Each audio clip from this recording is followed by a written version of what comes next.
तो चलिए शुरू करते हैं। थ्योरम कि parallelogram on the same base and between the same parallel are equal in area. मतलब बोल रहा है कि कोई भी समानांतर चतुर्भुज, कोई भी पैरेललोग्राम में अगर हम बात करते हैं कि उस पैरेललोग्राम अगर सेम बेस पे बनाया जाता है, कोई पैरेललोग्राम को अगर सेम बेस मानकर बनाया जाता है और तुम पैरेललोग्राम इस पे कितना भी पैरेललोग्राम बना दो, एक ही बेस लेकर के, इस बेस को लेकर हम चाहे तो यहाँ से भी एक पैरेललोग्राम ऐसे बना सकते हैं, तो सभी पैरेललोग्राम का जो एरिया होता है आपस में इक्वल होता है। ये बात हमें प्रूव करना है। ध्यान समझना क्या बोल रहा है थ्योरम में कि एक बेस और एक ही पैरेलल लाइन के बीच में अगर हम कोई पैरेललोग्राम बनाते हैं, एक पैरेललोग्राम ये बना है, दूसरा पैरेललोग्राम ये बना है, ये दोनों पैरेललोग्राम का एरिया सेम होगा।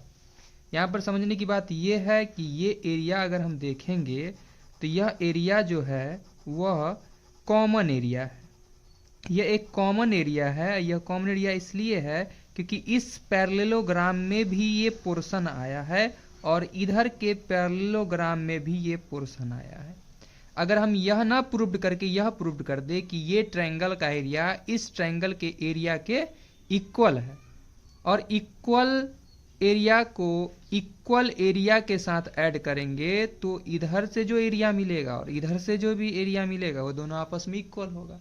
तो हमें ये प्रूव कर देना है कि ये ट्रायंगल के इक्वल है। तो बहुत छोटा छोटा प्रॉपर्टी हम लोग यूज करेंगे यहाँ पे। क्लास 6-7 में जो प्रॉपर्टी यूज किए हैं उसी का यूज करके हम क्वेश्चन को बहुत आसानी से सॉल्व कर पाएंगे। और यहाँ पर कॉन्ग्रियंसी रूल का यूज करेंगे, कॉन्ग्रियंट ट्रायंगल करेंगे। ये ट्रायंगल जब कॉन्ग्रियंट होगा तो कॉन्ग्रियंट ट्रायंगल के एरिया भी इक्वल होते हैं। तो चलो यहाँ पर हम लिखे हैं क्या चीज़ जो गिवन है वो गिवन में लिखिए कि two parallelograms A B C and D and दूसरा पैरेललोग्राम जो है ई एफ सी डी है, that have the same base. That have the same base क्या है इसका, डी सी या सी डी बोल सकते हैं। सेम बेस एंड लाई मतलब होता है इसके अंदर, lies between same parallel line A F and D. इसी में लाई कर रहा है ये पैरेललोग्राम भी और ये पैरेललोग्राम भी, और सेम बेस और सेम पैरेलल लाइन के बीच में है। Same parallel line A F और डी सी है या सी डी है। हमें प्रूव करना है area of parallelogram A B C D is equal to area of parallelogram E F C and D. ये हमें प्रूव करना है। हम चलते हैं in triangle A E D and triangle F B C में।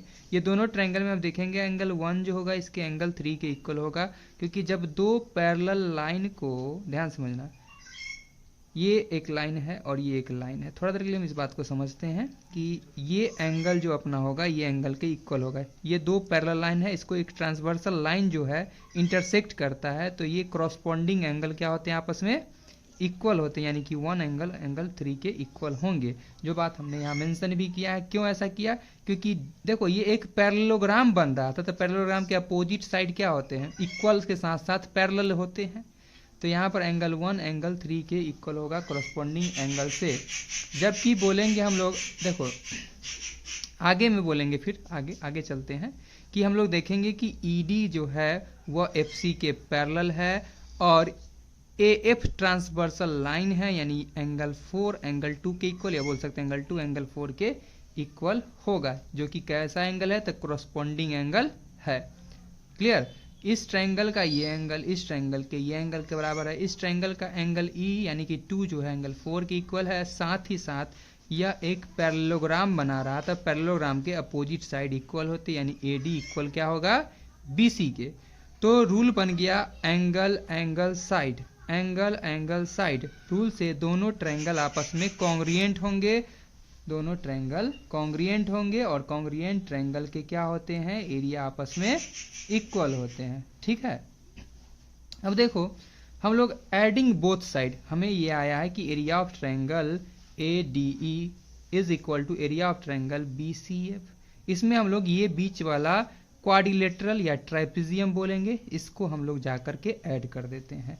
तो बोथ साइड हम लोग इस इक्वेशन में क्या कर दिया, ये सभी को, ये एरिया को ऐड कर दिया। जब ये एरिया को ऐड किया, ध्यान समझिएगा, इस ट्रायंगल में हम लोग ए डी ई में ऐड किए हैं ई बी सी डी, तो बन गया ए बी सी डी।